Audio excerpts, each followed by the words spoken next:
Right, I know it's been a very long day. I see some people yawning, so I want to bring some Pacific vibes into the house. Um, Before I start, I would like to sing a song. I did this song with Grace. I recorded it, and then I'll tell my story. Thank you. This song was composed by Kaniele. He was one of my uncle, and he passed away already, and I would like to share his music with you.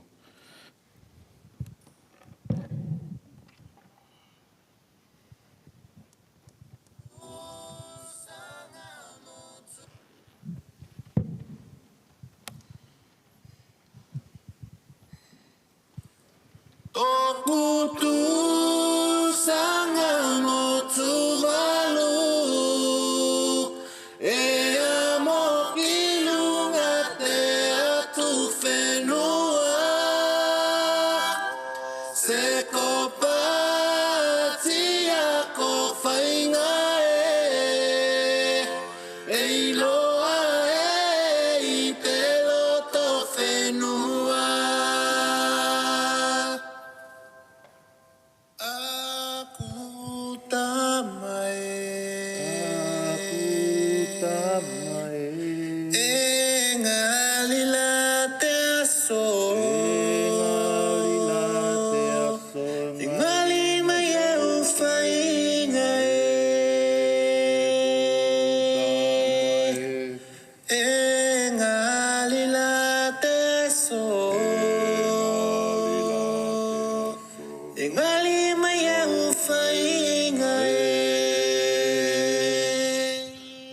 Faftelas, thank you.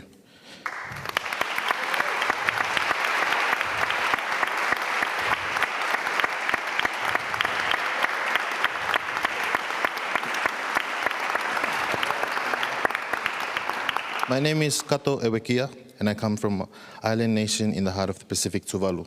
Tuvalu, the fourth smallest country in the world, and I'm truly honored to be here today as one of the youth delegate and also a fellow of the Global Center of Climate Mobility. It is a privilege to carry the deep pride, not just for myself, but for my people. And I also want to take this time to thank the Global Center of Climate Mobility for the opportunity. Like many young people, I grew up with a dream. I wanted to be a musician. I wanted to share the music of Tuvalu, our rhythms, our language, our spirit across the Pacific, and hopefully around the world. Music has been my way of telling stories and keeping my culture alive.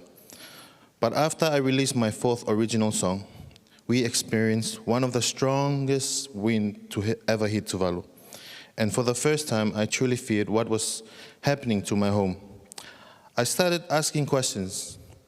What will happen to the next generation's Tuvaluan musicians if there's no Tuvalu left to sing about?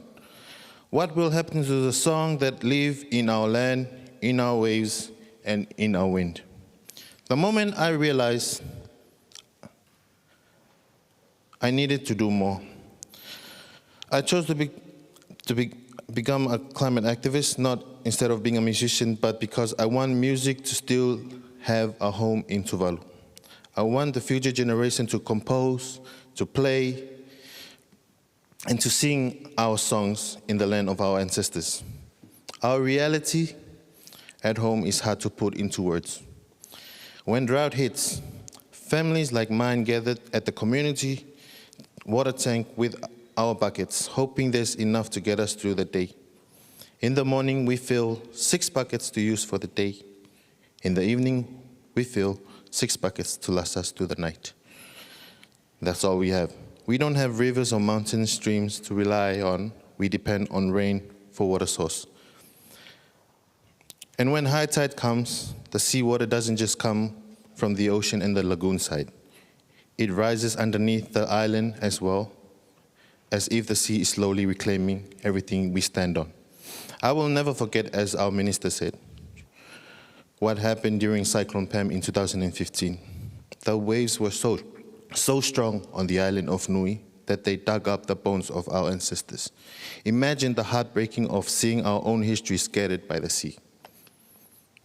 The beach where used to play rugby with my friend as a kid, gone, washed away in the storm. Even now, fishermen have to go further out to sea. The corals are dying because of the heat, and the fish are disappearing, going deeper, further away from the island. And yet, with all this, I'm still proud. Proud that Tuvalu is still standing, that we are still singing, that our culture is still alive. And this is why I'm here. I did not come alone. I brought with me my strength, my love, and the voices of the 11,000 Tuvaluans. And we may be small in number, but we are warriors. My hope, my deepest hope, is that Tuvalu will still be there in 100 years and beyond. That our people won't have to force to live because of climate crisis. That our children and their children will grow up surrounded by our language, our songs, and the beauty of our island. And in the future, I hope the world will no longer refer to Tuvalu as the sinking island. Instead, I want Tuvalu to be known as the rising nation. Rising in courage, rising in leadership, and rising in hope. Whakawhatailasi, Tuvalu with God, Tuvalu mo te atua.